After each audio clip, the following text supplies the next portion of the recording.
नमस्कार, जय हिंद दोस्तों आज हम देखने वाले हैं बिहार दरोगा का। देखेंगे तो आपका जो है नया सेट आपका मार्केट में लॉन्च किया गया है। आप यहां पे देख सकते हैं ये आपका SRH क्लासेस करके आपका ये जो किताब दोस्तों मार्केट में लॉन्च किया गया है और ये आपका वॉल्यूम 1 बुक है। ठीक है, आप यहां पे देखेंगे तो बिहार दरोगा 2025 लिखा गया है। इसमें आपका देखिए 15 प्रैक्टिस सेट दिया गया है, पूरा 15 आपका फुल लेंथ सेट है। और यहाँ पे आप देख रहे होंगे यहाँ पे जो है चित्र बना हुआ है जिसका नाम है, आप देखेंगे तो SDM राहुल सिन्हा इनका नाम है। ठीक है, SDM राहुल सिन्हा, जो कि कहीं ना कहीं एक बेहतर तरीके से जो है सेट निकाले हैं पूरा एकदम एक्सप्लेनेशन के साथ। और ये किताब देखेंगे तो बिहार SI के लिए बहुत ज़्यादा इंपॉर्टेंट है।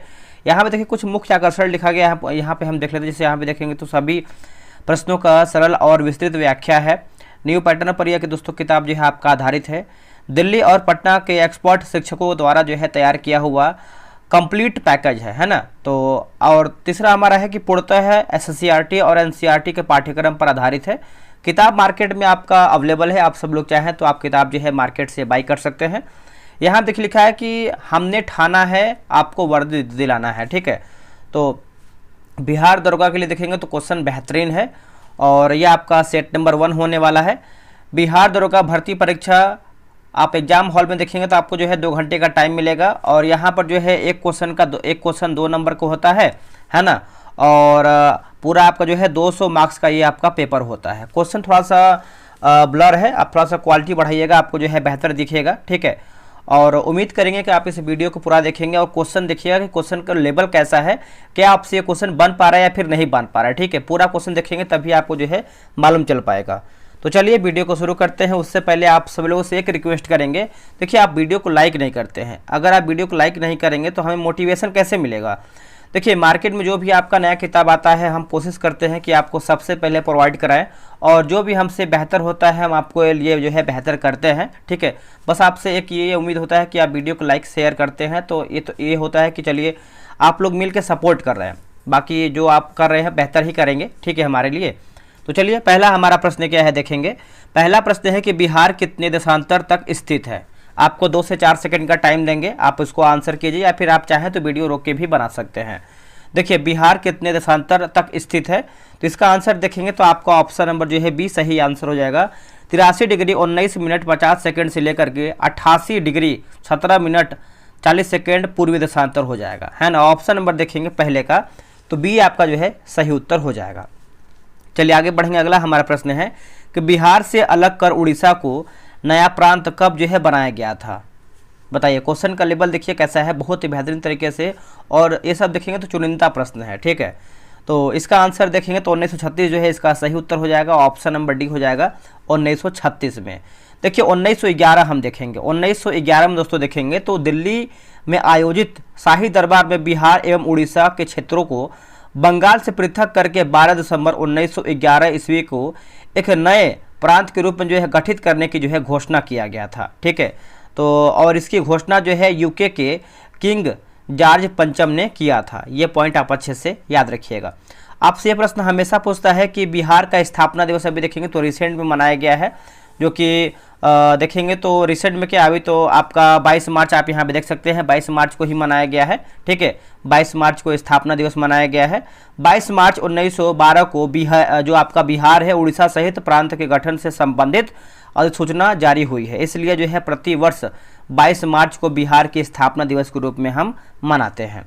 चलिए आगे बढ़ेंगे। अगला हमारा प्रश्न है, जहाँ तक आपका डिस्कशन होगा पूरा हम करवाएंगे, बस आप पूरा वीडियो को देखिएगा। बंगाल के किस नवाब ने मुंगेर को अपनी राजधानी बनाया था। बंगाल के किस नवाब ने मुंगेर को अपनी राजधानी जो है बनाया था। इसका आंसर देखेंगे तो ऑप्शन नंबर डी सही उत्तर हो जाएगा। मीर कासिम जो है सही उत्तर हो जाएगा, मीर कासिम। अब देखिए मीर कासिम के बारे में थोड़ा सा समझेंगे हम। देखिए मीर कासिम का अगर हम शासनकाल की बात करते हैं 1760 से लेकर के 1760 से लेकर के 1763 तो है इसका जो है शासनकाल हो जाएगा, 60 से 63। बंगाल में दस्तक यानी निशान के दुरुपयोग को रोकने के लिए आंतरिक व्यापार पर से सभी प्रकार के शुल्कों की वसूली जो है बंद करवा दिया था मीर कासिम ने। ठीक है, मीर कासिम ने बंगाल छोड़कर अवध के नवाब सुजाउद्दौला के यहाँ जो है शरण लिया था। ये भी आप पॉइंट आप अच्छे से याद रखिएगा। और यहाँ पर देखेंगे दोस्तों हम कि जैसे यहाँ पर देखेंगे तो आपका सिराजुद्दौला दिया गया है, ऑप्शन नंबर सी एक बार पढ़ लेते हैं सिराजुद्दौला। देखिए सिराजुद्दौला की हत्या मीर कासिम ने पुत्र मीरन ने मोहम्मद अली बेग द्वारा जो है करवा दिया था।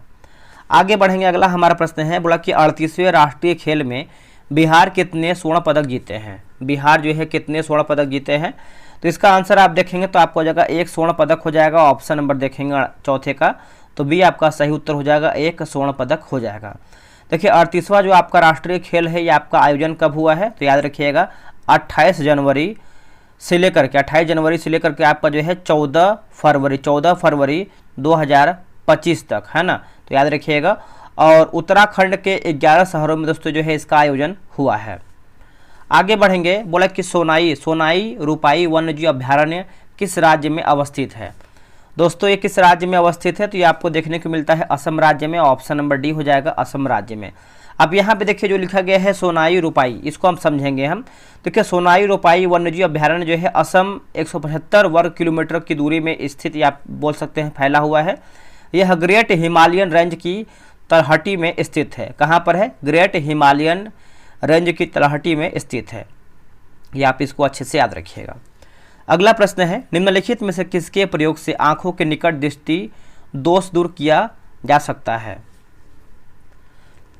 इसका उत्तर हो जाएगा अवतल लेंस द्वारा हो जाएगा। ऑप्शन नंबर बी होगा, अवतल लेंस के द्वारा, है ना, याद रखिएगा। ऑप्शन नंबर बी होगा अवतल लेंस। देखिए मायोपिया को ठीक करने के लिए अवतल लेंस का जो है उपयोग किया जाता है ना। मायोपिया निकट दृष्टि दोष वाले व्यक्ति को निकट की वस्तु साफ दिखाई देती है। इसमें देखिए सेम उल्टा, अगर देखिए जिसको निकट दृष्टि दोष होता है तो उसको जो है निकट की वस्तु जो है साफ दिखाई देता है, लेकिन दूर की वस्तु जो है उनको जो है धुंधली दिखाई, यानी साफ जो है दिखाई नहीं देता है। यहाँ पे इसको याद रखिएगा। अगला हमारा है प्रश्न क्वेश्चन नंबर 7, निम्नलिखित में से कौन सा पादप हार्मोन नहीं है। बताइए इनमें से दोस्तों कौन सा हमारा जो है पादप हार्मोन नहीं है, तो आपका जो है इंसुलिन ये आपका पादप हार्मोन नहीं है। बाकी एथिलीन है, साइटोकाइनिन है और जिब्रेलिन भी इसमें आपका शामिल है, याद रखिएगा। इंसुलिन का निर्माण की बात करते हैं तो कहाँ पे होता है, तो ये आपका अग्न्याशय में होता है, अग्न्याशय में। अस्थि एवं दंत निर्माण हेतु निम्नलिखित में से किनकी आवश्यकता होती है। इनमें से दोस्तों जो है किसकी आवश्यकता होती है, तो ऑप्शन नंबर डी सही उत्तर हो जाएगा, कैल्शियम और फास्फोरस की होती है। कैल्शियम और फास्फोरस की होती है। ऑप्शन नंबर डी सही उत्तर हो जाएगा। देखिए यह तंत्रिका कार्य पद्धति रक्त के थक्के, रक्तचाप के नियम और प्रतिरक्षा तंत्र के स्वास्थ्य में महत्वपूर्ण होता है। आगे हमारा प्रश्न है, किस राज्य में स्टेलारिया बेंगालेंसिस नामक एक नई पौधे की प्रजाति की खोज की गई है। इसका आंसर देखेंगे तो ऑप्शन नंबर जो है सी सही आंसर हो जाएगा। पश्चिम बंगाल जो है सही उत्तर हो जाएगा, पश्चिम बंगाल। नेक्स्ट प्रश्न है क्वेश्चन नंबर 10, निम्नलिखित में से किस युग्म की बीमारियों का कारण जो है विषाणु, यानी पूछ रहा है कि वायरस से आपका जो है कौन कौन सा बीमारी होता है। सिंपल सा प्रश्न है कि वायरस से आपका कौन कौन सा बीमारी होता है, तो इसका आंसर देखेंगे तो आपका पोलियो और बर्ड फ्लू होता है, वायरस से होता है यानी विषाणु से होता है। बाकी मलेरिया पोलियो की यहाँ पे एक सेकंड यहाँ पे देखिए मिस्टेक है, यहाँ पर वायरस की पूछ रहा है ना, सिंपल आपका वायरस पूछ रहा है तो आपका पोलियो और बर्ड फ्लू हो जाएगा। 10 का देखेंगे तो ऑप्शन नंबर जो है दोस्तों आपका ये सही उत्तर हो जाएगा। कुछ बीमारी हम देखेंगे जो कि आपके लिए बहुत ज़्यादा जरूरी है, जैसे आप यहाँ पे एड्स की बात करते हैं तो HIV विषाणु से होता है, पोलियो की बात करते हैं तो पोलियो विषाणु से होता है, और इन्फ्लुएंजा की बात करते हैं तो मिक्सो वायरस से होता है। अफीम पोस्त पौधे के किस भाग से प्राप्त होता है। देखिए अफीम की बात कर लेते हैं तो इसका उत्तर हो जाएगा अधपके फल से प्राप्त होता है। 11 का जो है ऑप्शन नंबर ए सही उत्तर हो जाएगा। देखिए अफीम पोस्ट अधपके फल से प्राप्त होता है। अफीम पौधे से जो दूध निकलता है उसे जो है सुखाकर बनाया जाता है, याद रखिएगा। इसका वैज्ञानिक नाम की बात करते हैं तो आपको हो जाएगा, इसको लिख देते हैं ताकि आपको याद हो। देखिए पोपवेर हो जाता है ना, पोपवेर सोमनीफेरस हो जाएगा, है ना, सोमनीफेरम पोपवेर सोमनीफेरम। चलिए आगे बढ़ेंगे। अगला हमारा प्रश्न है क्वेश्चन नंबर 12 नंबर, हिटलर का जन्म, एक सेकेंड, जो हिटलर का जन्म है कहाँ पे हुआ था। दोस्तों हिटलर का जन्म की बात करते हैं, इनका जन्म जो है आपका ब्रोनो एम इन में हुआ था। ऑप्शन नंबर देखेंगे तो आपका ए जो है सही आंसर हो जाएगा, ब्रोनो एम इन में हुआ था, ठीक है। एडोल्फ हिटलर का जन्म जो है आपका 20 अप्रैल 1889 में हुआ था, 1889 में हुआ था। और यह आपको जो है जर्मन सीमा के पास एक छोटे से ऑस्ट्रियाई शहर ब्रोनो एम इन में जो है हुआ था, ठीक है।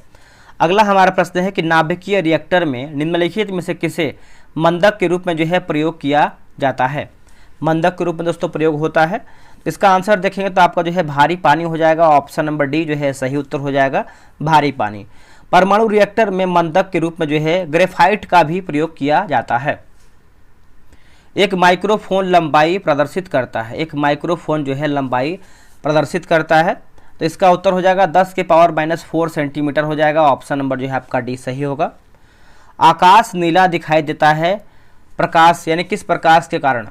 इसका आंसर देखेंगे तो आपका ऑप्शन नंबर डी होगा, प्रकीर्णन के कारण जो है आपका आकाश जो है नीला दिखाई देता है। ऑप्शन नंबर देखेंगे तो डी सही आंसर हो जाएगा। देखिए, नीला प्रकाश छोटी तरंगों के रूप में यात्रा करता है, इसलिए यह नीले प्रकाश की तरंगदैर्घ्य अन्य प्रकाश की तुलना में सबसे कम होती है। दोस्तों, बिहार दरोगा की बात करते हैं, बिहार एसआई का बात करते हैं। टेलीग्राम पे ग्रुप बनाया गया है, डेली बेसिस पे आपका 100 प्रश्न का सेट होता है। ये रहा व्हाट्सअप नंबर 8756546533। आप जो है बिहार दरोगा लिख करके मैसेज कीजिए। कैसे ग्रुप में ज्वाइन करना है आपको जो है पूरा प्रोसेस बताया जाएगा, ठीक है। डेसिबल इकाई का प्रयोग किया जाता है। डेसिबल इकाई का जो है प्रयोग होता है ध्वनि की तीव्रता मापने में आपका काम आता है। ऑप्शन नंबर देखेंगे तो आपका ए जो है सही आंसर हो जाएगा, ध्वनि तीव्रता मापने में, ठीक है।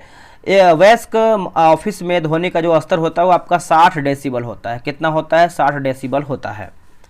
कमरे में लगा हुआ वातानुकूल क्या नियंत्रित करता है?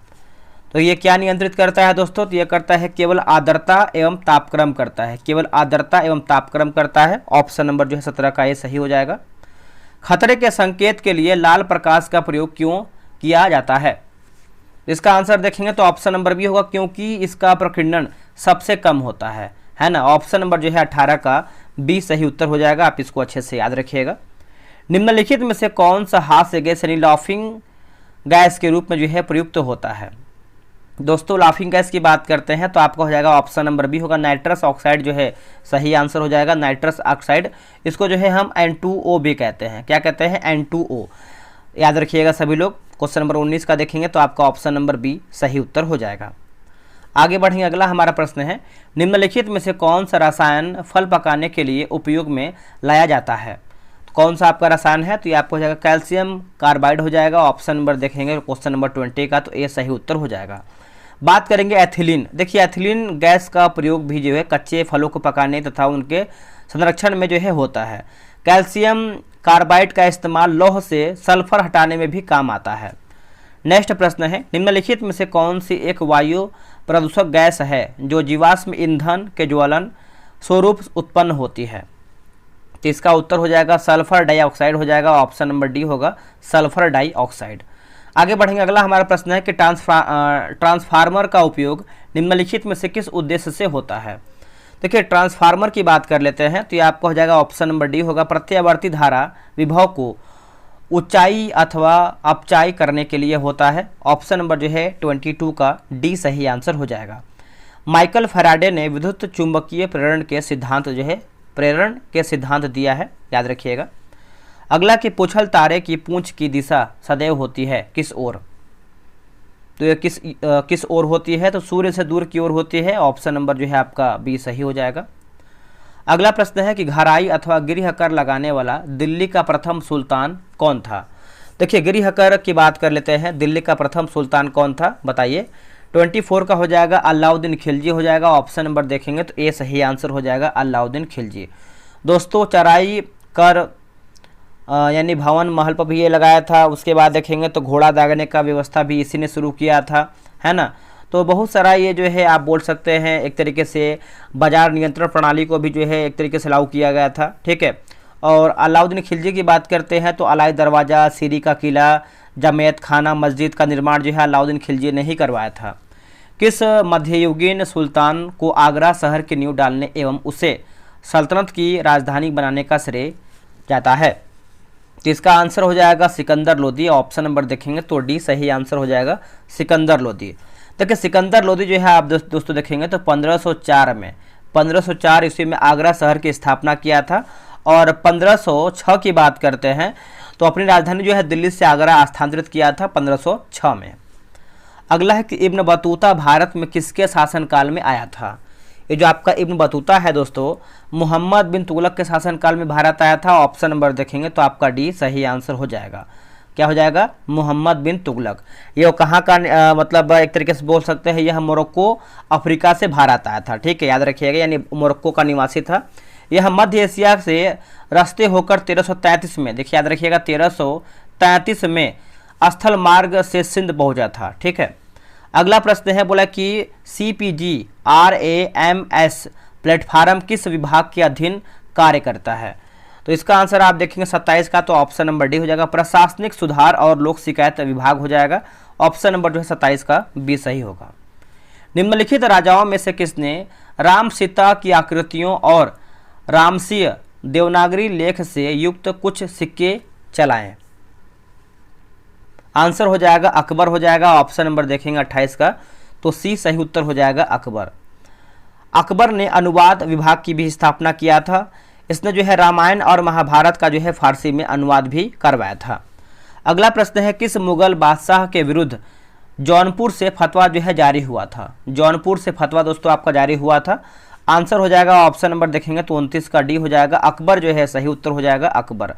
बात करेंगे अकबर ने दीन इलाही धर्म की शुरुआत कब किया था? तो 1582 में दोस्तों किया था, 1582 में। अगला हमारा देखिए मिलान करके बताना है, क्वेश्चन नंबर 30 नंबर। चलिए इसको मिला लेते हैं अच्छे तरीके से। जैसे यहाँ पर दोस्तों आप देखेंगे तो निर्माता दिया गया है, एक सेकेंड, निर्माता है, और अगला हमारा जो है स्मारक दिया गया है 1500। एक सेकेंड, यहाँ पर देखिए क्वेश्चन नंबर 30 नंबर है ना, तो 30 नंबर का हम देख लेते हैं। देखिए बाबर की बात करते हैं तो आपको जामा मस्जिद हो जाएगा, जो कि संभल में हो, जामा मस्जिद संभल। और क्या है दोस्तों, हुमायूं की बात करते हैं, हुमायूं, तो ये आपको हो जाएगा दीन पनाह हो जाएगा। अकबर की बात करते हैं तो आपका जहांगीरी महल, और जहांगीर की बात करते हैं तो अकबर के मकबरे को पूर्ण करवाना। तो ऑप्शन नंबर देखेंगे 30 का, तो आपका ए सही उत्तर होगा। नेक्स्ट प्रश्न है क्वेश्चन नंबर 31। निम्नलिखित में से कौन हैदराबाद के स्वतंत्र राज्य का संस्थापक था? ये तो सभी को पता होगा, आप लोगों ने आंसर कर दिया है। 31 का देखेंगे तो आपका चिनकिलिच खां जो है सही आंसर हो जाएगा। 31 का जो है ऑप्शन नंबर सी होगा, चिनकिलिच खां। देखिए मोहम्मद शाह रंगीला ने चिनकिलिच खां को निजाम उल मुल्क और आसफ जाह की उपाधि जो है दिया था। ठीक है, चिनकिलिच खां एक तुरानी है ना, तुरानी गुट का था, ये भी आप अच्छे से याद रखिएगा। निम्नलिखित यूरोपीय व्यापारी कंपनियों में से किसने सूरत में सर्वप्रथम अपना कारखाना स्थापित किया था? अपना कारखाना स्थापित किया था, तो देखिए इसका आंसर आप 32 का देखेंगे तो ऑप्शन नंबर डी हो जाएगा, अंग्रेजों ने हो जाएगा दोस्तों। ऑप्शन नंबर डी होगा, अंग्रेजों ने। तो आगे हमारा प्रश्न देखेंगे, लॉर्ड कार्नवालिस की कब्र स्थित है। लॉर्ड कार्नवालिस की कब्र दोस्तों कहाँ पर स्थित है? तो इसका आंसर आप देखेंगे 33 का, तो आपको ऑप्शन नंबर जो है बताइए क्या होगा? ऑप्शन नंबर बी उत्तर हो जाएगा। गाजीपुर में देखने को मिलता है लॉर्ड कार्नवालिस का कब्र, है ना, तो बी सही उत्तर हो जाएगा। एकमात्र गवर्नर जनरल या वायसराय जिसकी समाधि देखेंगे तो भारत में स्थित है। इन्होंने 1793 में, देखिए 1793 में कार्नवालिस संहिता जो है लागू किया था। इन्हें भारत में नागरिक सेवा या फिर सिविल सेवा का जनक भी मानते हैं। संयुक्त राष्ट्र संघ में सदस्य बनने के लिए कौन सा देश जो है आपका क्वालिफाई किया है? तो ये किया है आपका फिलिस्तीन ने किया है। ऑप्शन नंबर जो है आपका 34 का ये हो जाएगा, फिलिस्तीन।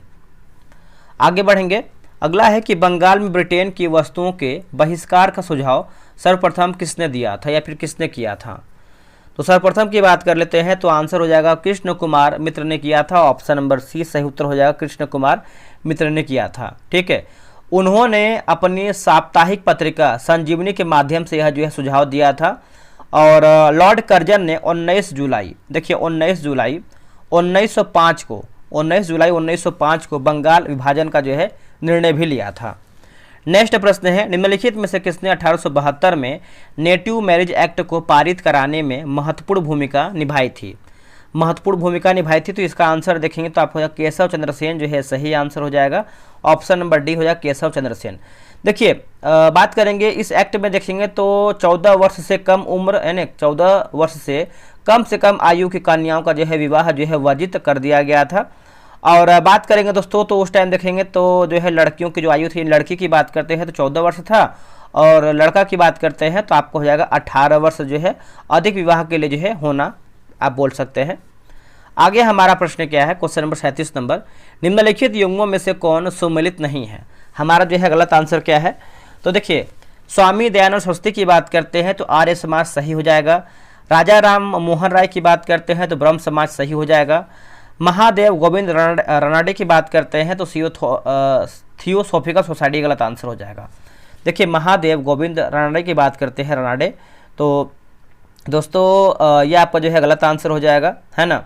थियोसॉफिकल सोसाइटी की स्थापना जो है 1875 में हुआ था, मैडम ब्लास्की व कर्नल हेनरी के द्वारा जो है किया गया था। ये पॉइंट आप अच्छे से याद रखिएगा। बाकी स्वामी विवेकानंद की बात करते हैं तो रामकृष्ण मिशन आपका सही उत्तर हो जाएगा। अगला प्रश्न है कि भारतीय राष्ट्रीय कांग्रेस की स्थापना के समय भारत का वायसराय कौन था। देखिए भारत का वायसराय देखेंगे तो आपका लॉर्ड डफरिन हो जाएगा, ऑप्शन नंबर सी सही उत्तर हो जाएगा, लॉर्ड डफरिन। निम्नलिखित भारतीय राष्ट्रीय कांग्रेस के किस अधिवेशन में सुभाष चंद्र बोस दूसरी बार जो है अध्यक्ष चुने गए थे। तो इसका आंसर आपको बताइए क्या होगा 39 का, तो ऑप्शन नंबर ए हो जाएगा, त्रिपुरी अधिवेशन जो है सही आंसर हो जाएगा, त्रिपुरी अधिवेशन। अब इसको समझिएगा। देखिए इस अधिवेशन में गांधी जी के द्वारा समर्थित उम्मीदवार पट्टाभी सीतारमैया को हराकर सुभाष चंद्र बोस को जो है अध्यक्ष चुना गया था। और इसी अधिवेशन के बाद जो है कांग्रेस के कार्यकारिणी परिषद के विषय पर मतभेद होने के कारण जो है अध्यक्ष पद से त्यागपत्र सुभाष चंद्र बोस ने दिया। और 3 मई याद रखिएगा, 3 मई 1939 को 3 मई 1939 को ऑल इंडिया फॉरवर्ड ब्लॉक का जो है गठन किया था। ठीक है, याद रखिएगा, ये सब इंपॉर्टेंट फैक्ट है। निम्नलिखित भारतीय राष्ट्रीय कांग्रेस के अधिवेशन में से किसने कांग्रेस का लक्ष्य पूर्ण स्वराज यानी पूर्ण स्वराज जो है घोषित किया था। इसका आंसर देखेंगे तो आपको हो जाएगा ऑप्शन नंबर बी उत्तर हो जाएगा, लाहौर जो है सही आंसर हो जाएगा, लाहौर। और बात करेंगे दोस्तों इस अधिवेशन की जो है अध्यक्षता किसने किया था, तो पंडित जवाहरलाल नेहरू ने किया था। ये पॉइंट आप अच्छे से याद रखिएगा। कावेरी नदी का उद्गम है, कावेरी नदी का उद्गम देखेंगे तो आपको हो जाएगा ब्रह्मगिरी पहाड़ियों से हो जाएगा, ऑप्शन नंबर जो है आपका ये हो जाएगा ब्रह्मगिरी पहाड़ियों से। चलिए आगे बढ़ते हैं, अगला प्रश्न देखेंगे। निम्नलिखित में से कौन सा युग्म जो है आपका सही सुमेलित नहीं है। हमारा जो है गलत आंसर क्या है, देखिए बात करेंगे दोस्तों हम मांडव पहाड़ी, ये आपका महाराष्ट्र, यही गलत आंसर हो जाएगा। मांडव पहाड़ी दोस्तों आपको महाराष्ट्र में नहीं है, है ना। ये पॉइंट आप अच्छे से याद रखिएगा। ये आपको जो है एमपी में देखने को मिलता है, एमपी में। बाकी गड़जात पहाड़ी की बात करते हैं उड़ीसा में है, शिवराय पहाड़ी की बात करते हैं तमिलनाडु में है, नलामलाई पहाड़ी की बात करते हैं तो ये आपको आंध्र प्रदेश में देखने को मिलता है। कुछ आंध्र प्रदेश का आप पहाड़ी याद रख, जैसे आप देखिए नलामलाई और वेलिकोंडा, पालकोंडा, नगार, ये सब देखिए आपको कहाँ पर देखने को मिलता है, तो आंध्र प्रदेश में देखने को मिलता है। नागार्जुन सागर कहाँ पर स्थित है, देखिए नागार्जुन सागर की बात करते हैं तो ये आपको कृष्णा नदी पर देखने को मिलता है, कृष्णा नदी पर, ऑप्शन नंबर ए सही उत्तर हो जाएगा। और इसमें देखेंगे तो लाभान्वित होने वाला राज्य की बात करते हैं तो आपका आंध्र प्रदेश और तेलंगाना हो जाएगा। चलिए आगे बढ़ेंगे। अगला हमारा प्रश्न है कि निम्न में से कौन चंबल घाटी योजना से संबंधित नहीं है। चंबल घाटी योजना से संबंधित नहीं है, आंसर हो जाएगा ऑप्शन नंबर हो जाएगा ए 3 और 4, जैसे आपका गोविंद सागर हो जाएगा और क्या दिया गया है गोविंद बल्लभ पंत सागर हो जाएगा। ठीक है, तो ऑप्शन नंबर देखेंगे तो ए 3 और 4 जो है आपका सही उत्तर हो जाएगा। आगे बढ़ेंगे। अगला हमारा है कि शिव समुद्रम जल विद्युत परियोजना स्थित है कहाँ पर, ये कहाँ पर देखने को मिलता है, तो दोस्तों ये आपको देखने को मिलता है कर्नाटक में, ऑप्शन नंबर जो है आपका 45 का सी सही उत्तर हो जाएगा, कर्नाटक। यह जो आपका परियोजना है कावेरी नदी पर स्थित है, कहाँ पर है, कावेरी नदी पर स्थित है। और भारत का प्रथम जल विद्युत संयंत्र की स्थापना की बात करते हैं तो 1897 में हुआ है, 1897 में किया गया है। निम्नलिखित में से कौन सा आंध्र प्रदेश का बंदरगाह नगर है, आंध्र प्रदेश का बंदरगाह नगर है, तो इसका आंसर हो जाएगा 46 का ऑप्शन नंबर बी होगा, काकीनाडा जो है सही उत्तर हो जाएगा, काकीनाडा, है ना, याद रखिएगा। नेक्स्ट है कि भारत में निम्नलिखित में से कौन नवीकरणीय ऊर्जा का सर्वाधिक संभाव्यता वाला है ना, संभाव्यता वाला है, तो इसका आंसर हो जाएगा आपका सौर शक्ति हो जाएगा, ऑप्शन नंबर देखेंगे तो बी हो जाएगा सौर शक्ति। मिलान करना है, देखिए शिपयार्ड दिया गया है और अगला हमारा जो है राज्य दिया गया है, मिलान करके बताना है। चलिए मिलाते हैं इसको हम। देखिए गार्डन रोज की बात करते हैं तो ये आपको हो जाएगा पश्चिम बंगाल हो जाएगा। हिंदुस्तान शिपयार्ड की बात करते हैं तो ये आपको हो जाएगा आंध्र प्रदेश। मझगांव डाक की बात करते हैं तो ये आपका महाराष्ट्र हो जाएगा। और कोचिन शिपयार्ड की बात करते हैं तो ये आपको केरल में देखने को मिलता है। ऑप्शन नंबर दोस्तों आपका हो जाएगा, ऑप्शन नंबर जो है आपका बी होगा, 4, 1, 2, 3 सही होगा। किस राज्य में लिग्नाइट कोयला के विशालतम भंडार हैं? देखिए लिग्नाइट कोयला के विशालतम भंडार है तो आपका ऑप्शन नंबर सी होगा, तमिलनाडु जो है सही आंसर हो जाएगा, तमिलनाडु। तमिलनाडु स्थित नवेली कोयला खदान भारत का सबसे बड़ा जो है लिग्नाइट कोयला क्षेत्र है। ठीक है, याद रखिएगा। लिग्नाइट को भूरा कोयला भी कहते हैं, यह भी आप अच्छे से याद रखिएगा। और यह जो है आपका भूगर्भित रूप से अपरिपक्व है ना, अपरिपक्व कोयला होता है। निम्नलिखित में से कौन शीतोष्ण कटिबंधीय मरुस्थल है? शीतोष्ण कटिबंधीय मरुस्थल है, आंसर हो जाएगा पैटागोनियन है ना, पैटागोनियन मरुस्थल हो जाएगा। ऑप्शन नंबर देखेंगे तो डी आपका जो है सही आंसर होगा। आगे बढ़ेंगे, विश्व की सबसे गहरी झील कौन सी है? दोस्तों विश्व की सबसे गहरी झील की बात करते हैं तो आंसर हो जाएगा बैकाल झील हो जाएगा। ऑप्शन नंबर बी उत्तर हो जाएगा बैकाल झील। यह झील जो है रूस के साइबेरिया के गैलापागोस वन क्षेत्र में स्थित है। कैस्पियन सागर विश्व की सबसे बड़ी झील जो कि खारे पानी के है, यह भी आप याद रखिएगा। प्रशंसकीय है ना, प्रशंसनीय का विलोम होगा क्या? देखिए इसका आंसर देखेंगे तो ये आपका हिंदी का प्रश्न है, ये आपका ऑप्शन नंबर डी होगा। निंदनीय जो है सही उत्तर हो जाएगा। प्रशंसनीय का उल्टा देखेंगे तो आपको जो है निंदनीय हो जाएगा। विश्व में चांदी का सबसे बड़ा उत्पादक कौन सा है? दोस्तों विश्व में चांदी का सबसे बड़ा उत्पादक आप देखेंगे तो ये आपका मैक्सिको हो जाएगा। ऑप्शन नंबर जो है आपका डी सही आंसर हो जाएगा, मैक्सिको। मैक्सिको और चीन के बाद पेरू विश्व का तीसरा सबसे बड़ा जो है चांदी उत्पादक देश है। सोना, कोयला, लोहा और टीन विश्व का सबसे बड़ा उत्पादक देश की बात करते हैं तो आपका जो है चीन हो जाएगा, चीन। आगे है, निम्नलिखित में से कौन से क्रियाशील ज्वालामुखी है? दोस्तों और इसमें देखिए कूट से सही उत्तर जो है चयन करके बताना है, तो देख लेते हैं इसका ऑप्शन। इसका ऑप्शन देखिए आपका सी होगा, 2 और 4 जैसे आपका एटना हो जाएगा और मुनलोआ हो जाएगा। तो ऑप्शन नंबर जो है आपका 54 का सी सही उत्तर होगा। साबुन का बुलबुले का आंतरिक दाब होता है, आंसर हो जाएगा वायुमंडलीय दाब से अधिक होता है। ऑप्शन नंबर जो है 55 का ही हो जाएगा। देखिए यह साबुन के बुलबुले के अंदर का दाब बुलबुले के पृष्ठ तनाव की वजह से जो है दोस्तों आपका होता है, ये पॉइंट याद रखिएगा। साबुन के बुलबुले के अंदर के सतह अवतल और बाहरी जो है उत्तल होता है। एक मकान में 2 बल्बों में से एक दूसरे से अधिक यानी रोशनी देता है, चमकदार है। इन दोनों में से किस बल्ब में उच्चतर अवरोधक है? आंसर हो जाएगा मंद रोशनी वाले बल्ब में। ऑप्शन नंबर देखेंगे तो आपका 56 का भी हो जाएगा, मंद रोशनी वाले बल्ब में। जनगणना 2011 के अंतिम आंकड़ों के अनुसार भारत का पुरुष स्त्री अनुपात है, तो इसका उत्तर हो जाएगा 1000 पर देखेंगे तो आपका 943 हो जाएगा, है ना। 1000 पुरुष पे जो है महिलाओं की बात करते हैं तो 943 हो जाएगा। थोड़ा सा जनगणना के बारे में देखेंगे जो कि आपके लिए इंपॉर्टेंट है। देखिए लिंगानुपात के तात्पर्य की बात करते हैं प्रति 1000 पुरुषों पे महिलाओं की संख्या, जैसे 1000 पुरुष हैं और महिलाओं की बात करते हैं तो 943 हो जाएगा। और 2011 जनगणना के अनुसार भारत में सबसे कम लिंगानुपात वाला राज्य की बात करते हैं तो हरियाणा है, जहां पर लिंगानुपात जो है आपका देखेंगे तो आपका 879 हो जाएगा, 879 है। ठीक है, याद रखिएगा। 2011 के जनगणना के अनुसार भारत में सबसे अधिक लिंगानुपात वाला राज्य की बात करते हैं तो आपका केरल हो जाएगा, 1084 हो जाएगा, 1084। मतलब यहाँ पर जो है महिलाओं की संख्या ज़्यादा है केरला में। ठीक है, आगे हमारा प्रश्न है कि लोकसभा के प्रथम अध्यक्ष कौन थे? लोकसभा के जो प्रथम अध्यक्ष थे वो दोस्तों कौन थे, बताइए। इसका आंसर देखेंगे तो आपको हो जाएगा GB. Mavalankar, GB. Mavalankar. Option number देखेंगे तो आपका जो है बी सही उत्तर हो जाएगा। भारत के प्रथम महिला लोकसभा अध्यक्ष की बात करते हैं तो कौन है? मीरा कुमार, मीरा कुमार बनी थी। भारतीय अर्थव्यवस्था वर्णित की जा सकती है,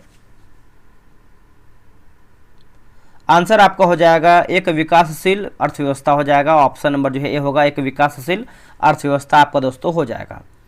निम्नलिखित राज्यों में से किसमें गरीबी रेखा के नीचे जनसंख्या का निम्नतम प्रतिशत मिलता है? निम्नतम दोस्तों आपको जो है प्रतिशत मिलता है, तो इसका आंसर देखेंगे तो आपको हो जाएगा पंजाब में हो जाएगा। ऑप्शन नंबर बी उत्तर हो जाएगा, पंजाब में। चलिए आगे बढ़ेंगे, अगला हमारा प्रश्न क्या है देखेंगे। देखिए अगला प्रश्न है कि भारत में सामुदायिक विकास कार्यक्रम कब हुआ है? भारत में सामुदायिक विकास कार्यक्रम जो है कब हुआ है? तो दोस्तों ये जो आपका हुआ है देखेंगे तो आंसर आपको हो जाएगा 2 अक्टूबर 1952 में हुआ है। ऑप्शन नंबर सी होगा 2 अक्टूबर 1952 में। 2 अक्टूबर 1953 ईस्वी को जो है राष्ट्रीय प्रसार सेवा की शुरुआत किया गया था। भारत में मिल निर्मित कपड़े का सर्वाधिक उत्पादन होता है। तो दोस्तों इसका आंसर हो जाएगा महाराष्ट्र से होता है। ऑप्शन नंबर ए हो जाएगा महाराष्ट्र से। महाराष्ट्र में देखेंगे तो सूती वस्त्र जो है मिलों की संख्या जो है सबसे अधिक है। और अहमदाबाद को क्या कहते हैं दोस्तों? देखिए अहमदाबाद को देखेंगे तो भारत का मैनचेस्टर और पूर्व का बोस्टन भी कहते हैं।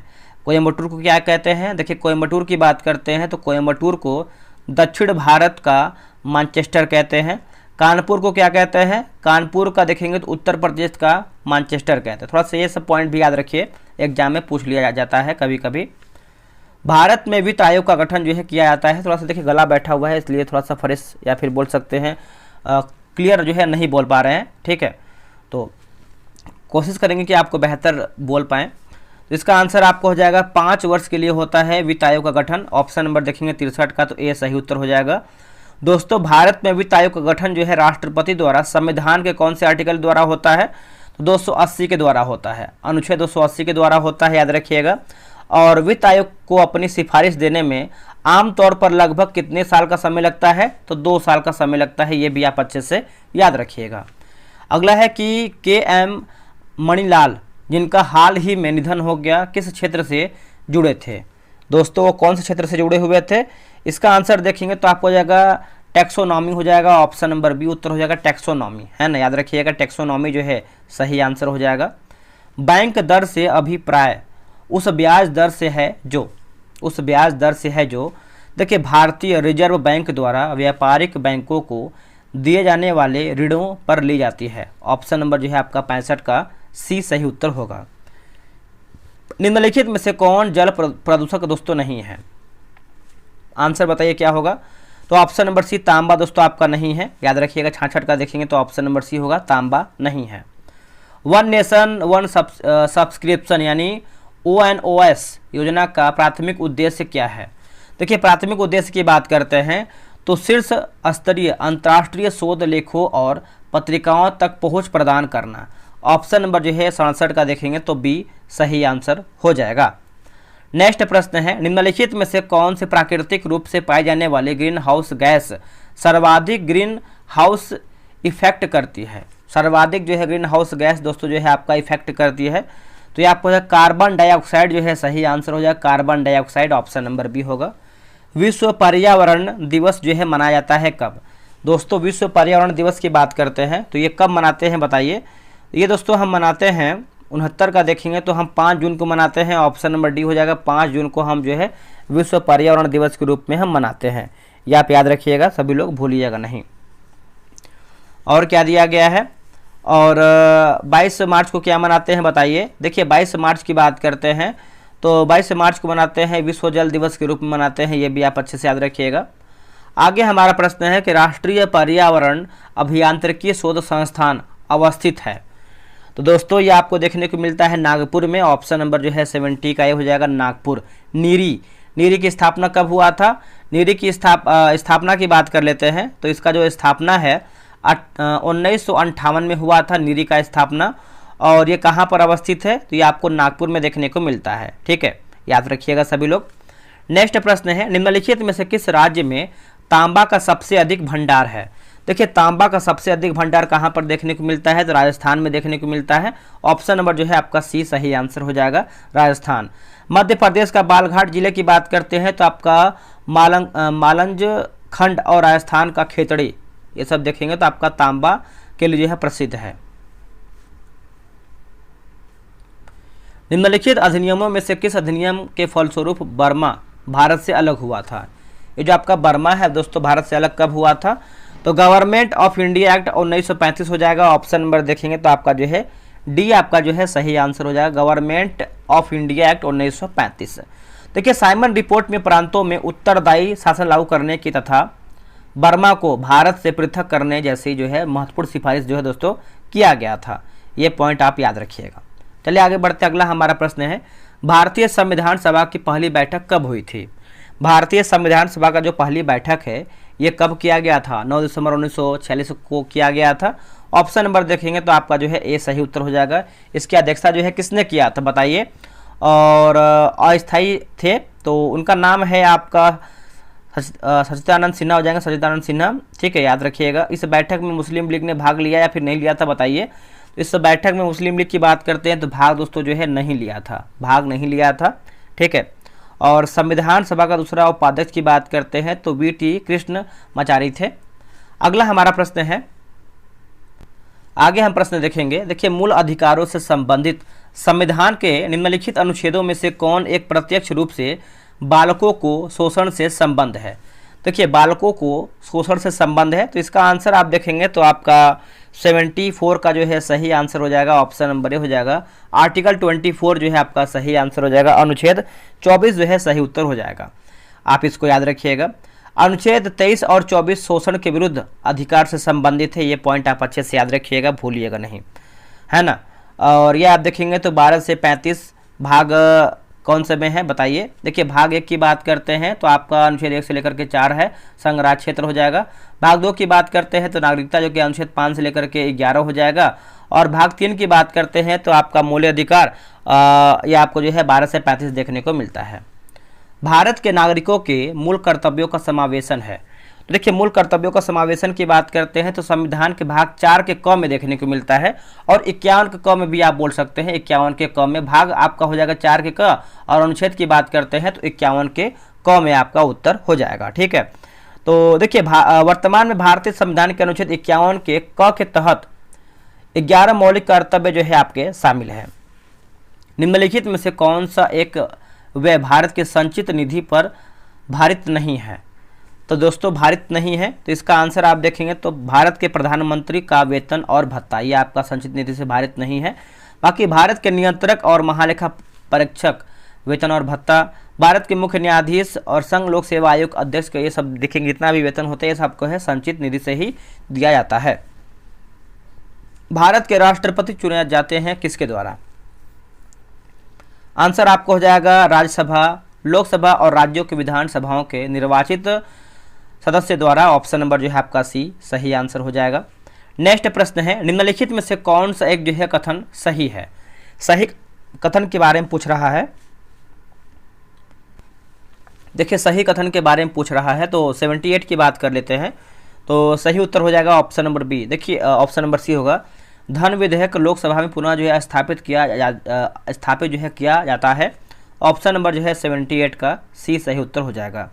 धन विधेयक की बात करते हैं तो आपका आर्टिकल यानी अनुच्छेद 109 के अनुसार धन विधेयक सर्वप्रथम लोकसभा में ही प्रस्तुत जो है किए जा सकते हैं, राज्यसभा में नहीं। ठीक है, याद रखिएगा। राज्यसभा से संबंधित निम्नलिखित कथनों में से कौन सा एक जो है सही है? तो सही की बात करते हैं तो आपका जो राज्यसभा है इसका जो है विघटन नहीं होता है। ऑप्शन नंबर देखेंगे तो आपका जो है बी सही उत्तर हो जाएगा। नेक्स्ट है कि KM3NET है ना, क्यूबिक किलोमीटर न्यूट्रिनो टेलीस्कोप जो समाचारों में देखा गया था किस समुद्र के नीचे स्थित है? दोस्तों, ये कहाँ पर देखने को मिलता है आपको? तो भूमध्य सागर में देखने को मिलता है। ऑप्शन नंबर आपका जो है 80 का डी हो जाएगा, भूमध्य सागर। राज्य विधान मंडलों के निर्वाचन हेतु सिद्धांतों में सम्मिलित हैं। तो देखिए, इसका आंसर आप 81 का देखेंगे तो ऑप्शन नंबर जो है आपका सी हो जाएगा। सभी चारों हो जाएगा, पढ़ लेते हैं। देखिए, ये बोला कि यह वयस्क मताधिकार के आधार पर होती है। प्रत्येक क्षेत्रीय निर्वाचन क्षेत्र के केवल एक निर्वाचन सूची होती है। धर्म, प्रजाति, लिंग आदि के लिए निर्वाचक सूची बनाने में कोई स्थान नहीं होता है। राजनीतिक दलों को अपने स्वयं के मानक स्थापित करने की स्वतंत्रता होता है। आगे बढ़ेंगे। निम्नलिखित में से कौन भारत के प्रधानमंत्री बनाने से पूर्व किसी भी राज्य के मुख्यमंत्री नहीं रहे थे? तो नहीं रहे थे दोस्तों, बताइए इसका आंसर क्या होगा? इसका आंसर देखेंगे तो आपका चंद्रशेखर जो है सही आंसर हो जाएगा। 82 का देखेंगे तो ऑप्शन नंबर ए होगा, चंद्रशेखर। आते हैं क्वेश्चन नंबर 83 पे। देखिए, मिलान करके बताना है। अनुच्छेद दिया गया है और एक तरफ आप दोस्तों देखेंगे तो आपका जो है विषय वस्तु दिया गया है। चलिए मिलाते हैं। अच्छा प्रश्न है, आप चाहें तो वीडियो रोक के भी बना सकते हैं। अनुच्छेद 54 की बात करते हैं तो राष्ट्रपति का निर्वाचन हो जाएगा, आपका चौथे में जाएगा। अनुच्छेद 75 की बात करते हैं तो प्रधानमंत्री की नियुक्ति हो जाएगा, तीसरे में जाएगा। अनुच्छेद 155 की बात करते हैं तो राज्यपाल की नियुक्ति हो जाएगा, दूसरे में जाएगा। अनुच्छेद 164 की बात करते हैं तो मुख्यमंत्री की नियुक्ति हो जाएगा, ये आपका पहले में जाएगा। ऑप्शन नंबर जो है आपका ऑप्शन नंबर ए सही उत्तर हो जाएगा। निम्नलिखित राज्यों में से किसमें जो है पंचायती राज संस्था नहीं है? देखिए पंचायती राज दोस्तों जो है संस्था नहीं है, तो ऑप्शन नंबर देखेंगे तो ए, नागालैंड में दोस्तों पंचायती राज संस्था नहीं है, ऑप्शन नंबर ए। वर्तमान में नागालैंड, मेघालय, मिजोरम को छोड़कर सभी राज्यों और दिल्ली को छोड़कर सभी केंद्र शासित प्रदेश में जो है पंचायती राज संस्था है। यानी अगर आप यूटी की बात करते हैं तो आपका दोस्तों दिल्ली हो जाएगा, ठीक है, दिल्ली हो जाएगा। और राज्य की बात करते हैं तो आपका नागालैंड, मेघालय, मिजोरम को छोड़ करके बाकी सब में जो है आपको पंचायती राज देखने को मिलता है। और केंद्र शासित प्रदेश की बात करते हैं तो दिल्ली को छोड़ करके। निम्नलिखित में से कौन सा पद भारत में भुगतान संतुलन के चालू खाते में सम्मिलित नहीं किया जाता है? आंसर आप देखेंगे 85 का, तो ऑप्शन नंबर जो है हो जाएगा ऑप्शन नंबर सी, अनिवासी भारतीयों की शुद्ध दावा हो जाएगा। ऑप्शन नंबर देखेंगे तो सी हो जाएगा। कुछ इंग्लिश का भी प्रश्न दिया गया है जो कि आपको पता है, जो आपका 1272 का एग्जाम हुआ था उसमें साफ साफ जो है आपका कुछ क्वेश्चन हिंदी और इंग्लिश का आया था, तो हमको इसको भी देखना है जो कि क्वेश्चन सेट में दिया गया है। पहला प्रश्न है कि choose the appropriate passive voice of the following sentence from the options given below, है ना। People have seen valve in the streets, इसका आंसर आप देखेंगे तो इसका आंसर आपका दोस्तों हो जाएगा 86 का, ऑप्शन नंबर देखेंगे तो डी सही उत्तर हो जाएगा। अगला के choose the correct form the direct narration for the given sentence, है ना। He ask me if I had seen him anywhere, तो इसका आंसर आप देखेंगे तो ये आपका ऑप्शन नंबर ए हो जाएगा। He said to me have you seen him anywhere. आगे बढ़ेंगे, जो बात लोगों से सुनी गई हो वाक्यांश के लिए एक शब्द क्या? ये आपका देखिए हिंदी का प्रश्न है, जो बात लोगों से सुनी गई हो वाक्यांश के लिए एक शब्द क्या है? तो इसका आंसर आप देखेंगे तो ये आपको हो जाएगा जनश्रुति हो जाएगा, जनश्रुति, ऑप्शन नंबर डी। पासर व पास युग्म सही शब्द या फिर सही इसका अर्थ क्या है?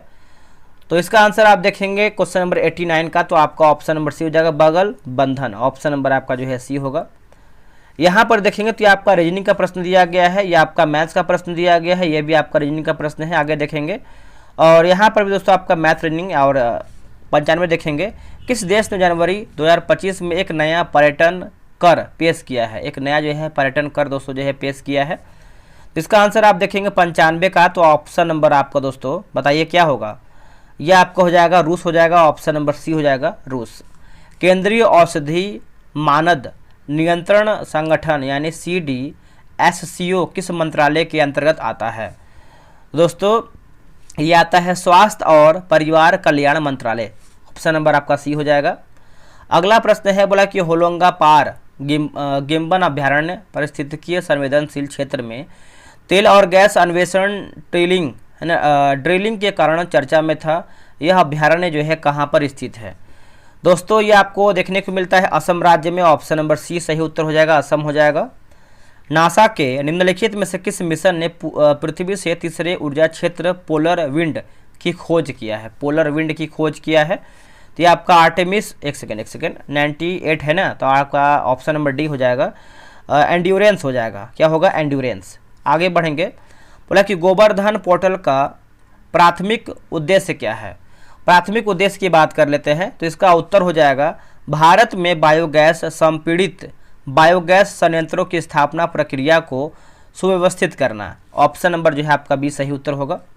किस राज्य सरकार ने छात्रों में पढ़ने की संस्कृति को बढ़ावा देने के लिए 15 दिवसीय अभियान 1 जनवरी 2025 को जो है शुरू किया है? इसका आंसर देखेंगे तो आपका महाराष्ट्र जो है सही आंसर हो जाएगा, महाराष्ट्र, ऑप्शन नंबर डी। दोस्तों इसमें देखिए डिस्कशन भी आपको जो है प्रोवाइड कराया गया है, तो आप जो है ग्रुप ज्वाइन कर लीजिए, आपको प्रॉपर तरीके से जो है डिस्कशन के साथ जो है आपको PDF जो है प्रोवाइड कराया जाएगा। मेरा उद्देश्य ये होता है कि पहले आप खुद से सेट बनाइए, फिर आप आंसर मिलाइए, डिस्कशन भी मिलाइए, उसके बाद जब आप वीडियो देखेंगे तो आपको क्वेश्चन एकदम लाइन बाय लाइन आपके दिमाग में जो है सेट हो जाएगा। तो यही मेरा तरीका होता है, पहले सेट बनाइए फिर वीडियो देखिए, आपको लंबे समय तक क्वेश्चन याद रहेगा। रिवीजन करते रहेंगे तो आने वाले एग्जाम में आपको जो है आपको ज़्यादा दिक्कत नहीं होगा। तो वीडियो कैसा लगा है कमेंट कीजिएगा। आप लोग इस सेट में कितना प्रश्न सही किए ये आप ज़रूर बताइएगा, भूलिएगा नहीं। और हाँ, वीडियो को लाइक करके जाइएगा मेरे भाइयों, क्योंकि देखिए मेहनत लगता है ये सब वीडियो बनाने में, आपको भी पता है। तो चलिए मिलते हैं एक नई वीडियो में, आज के लिए इतना ही। जय हिंद, जय भारत।